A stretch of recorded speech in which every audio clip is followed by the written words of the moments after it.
Yoldoş asker kızmatkерлери бүгін birinci жарым жылдыққа қауіпсіздік ережесін сақтау бойынша сабақтар өткөрүлөт.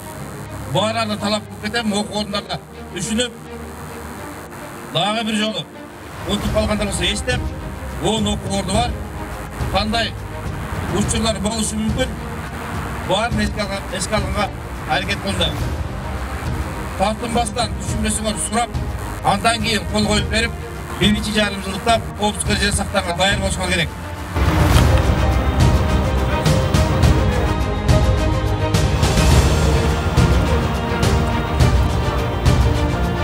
Сабактарда бүгүн силерде экинчи окуу ордунда турасыңар.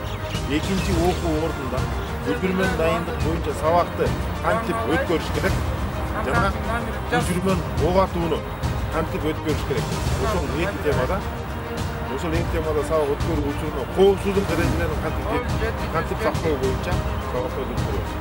Кыргыз Республикасынын Коргоо министрлигинин 0100 аскер бөлүгүнүн жаңы окуу жылына түзүлгөн пландардын негизинде коопсуздукту сактоо боюнча сабактар өткөрүлдү. Коопсуздук сабактары 2021 жылдын 25 ноябрында Ош гарнизонунда жайгашкан аскер бөлүктөрүнө 36806 аскер бөлүгүнүн атайын дайындалган окуу ордуларында өткөрүлдү. Аталган иш-чара түштүк аймагындагы 0100 аскер бөлүгүнө караган бардык аскер бөлүктөрдө да өткөрүлдү. Сабактардын жүрүшүндө аскер кызматкерлерине сабактын жетекчилери тарабынан курал-жарак, октары, жарылуучу заттар менен иш алып барууда коопсуздук чараларын сактоо жөнүндө түшүндүрмөлөр берилди. Ал эми чарбалык, медициналык аскер техникалары менен кызмат аткарууда аскер кызматкерлерине мисалдарды келтирүү, каражаттарды колдонуу менен сабактын жетекчилери түшүндүрүп беришти.